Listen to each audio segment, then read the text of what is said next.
هل أخبار الفضائيين ده حقيقي ولا خيال؟ قبل ما تجاوب السؤال ده خليني أعرض عليك موضوع أكبر سيكا من مجرد إنه حادث حصل. خلينا نتفق إن كل دول العالم بترصد أي ظاهرة غريبة، مش أمريكا بس، ومش عشان هي اللي بتعمل أفلام عليهم يبقى هي الأولى. الموضوع بترصده كل دول العالم، حتى الدول العربية، وبيقولوا عليها جن. خلينا نبدأ بموقف الناس كلها بتتكلم عنه حاليا من كام شهر، بس لسه مطلعينه في الأخبار من حوالي كام يوم. يا ترى إيه اللي حصل؟ في مكالمة جات للشرطة على رقم 911 للطوارئ من مجموعة ناس في لاس فيجاس، بيقولوا لهم في حاجة غريبة وقعت في الحديقة الخلفية للبيت. الكلام ده كان بالظبط ان المتصل وابوه واخوه التلاتة كانوا بره لما شافوا حاجة غريبة بتقع من السماء وبتقع في الحديقة الخلفية، وحسوا ساعتها ان في طاقة ضخمة او حاجة غريبة في المكان، وسمعوا خطوات ولقوا قدامهم كائنين شكلهم غريب. على حسب الوصف ان عينيهم كبيرة جدا وطوال جدا جدا، حوالي 3 متر، ومش بشر بنسبة 100%. خط 911 حول الموضوع لشرطيين كانوا في المنطقة اللي بالصدفة هم كمان شافوا حاجة بتقع من السماء بنفس المنظر. الفيديو بقى اللي طلع كان من كاميرا مثبتة مع واحد من الشرطيين وهو بيكلم الناس وبيستفسر عن الموضوع، وبيقول لهم انه الموضوع غريب لان زميله اللي معاه هو كمان شاف حاجة زي كده، بس لما دوروا ما لقوش حاجة، كانت الحاجة الموجودة اختفت. الخبر نزل في كل الصحف تقريبا واتذاع في كل قنوات الأخبار، لأنه حصل فعلا وفي فيديوهات وصور بتوثق كده. طيب إيه الأكبر؟ في يوم 5 يونيو ضابط من القوات الجوية ومسؤول المخابرات السابق ديفيد غروش، واللي بالمناسبة كان من الأسماء القيادية المسؤولة عن ملف UAP أو الأجسام الطائرة المجهولة التابعة لجهاز الاستخبارات، هم اللي طلبوه من 2019 بسبب علاقاته ومعلوماته. طلع وصرح ان لحد ابريل 2023 في ظواهر.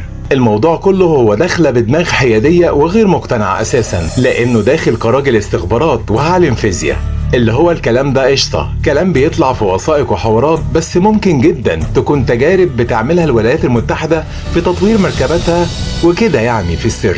الفكرة ان كل اقتناعاته دي راحت في الهوا، لان على حسب تصريحاته ان الولايات المتحدة بالفعل عاملة برنامج كامل للتعامل مع الاجسام الطائرة المجهولة من قبل حتى جلسة الاستماع اللي شفناها على اليوتيوب السنة اللي فاتت، ومن قبل حتى تصريحات الكونجرس، وتم بالفعل استعادته.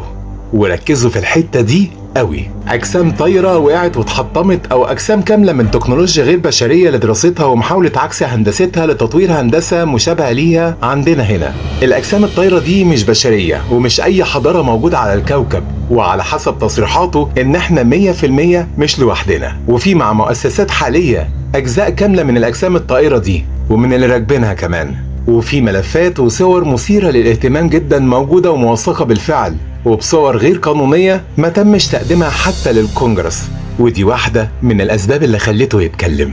مع تصريحات ديفيد جت حاليا تصريحات تانية من أحد ضباط مجمع الاستخبارات الأمريكي اللي هو المركز الوطني للمخابرات الجوية والفضائية، الضابط جوناثان جراي. الراجل ده برضو قال التكنولوجيا الغير بشرية موجودة بالفعل وبقى لها فترة كمان كبيرة، واستعادة الأجزاء دي والتعامل معها مش مقتصر على الولايات المتحدة بس، بل منظمات كتيرة حوالين العالم، وأغلب المسؤولين حاليا في كل دول العالم على علم بالوجود الغير بشري ده.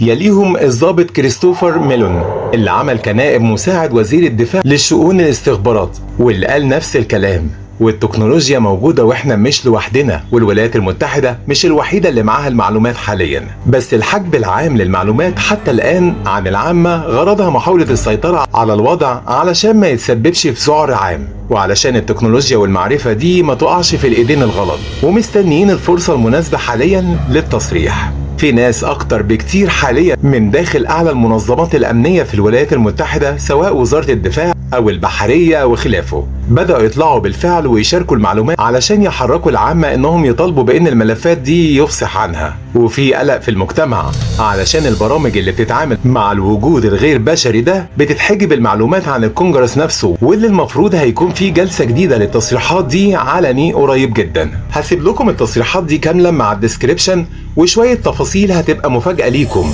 وده عشان نتعمق اكتر وعلشان هي كبيرة جدا، فمش عايزين نطول عليكم اكتر من كده. بس كده حاليا الكلام ده خلاص تخطى مرحلة التصريحات اللي كانت من 3 سنين ان الصور القديمة بتاعة UFO حقيقة، وتخطى جلسة الاستماع اللي شفناها لايف واتقال فيها ان في حاجات زي كده، بس هنصرح اكتر في جلسة سرية.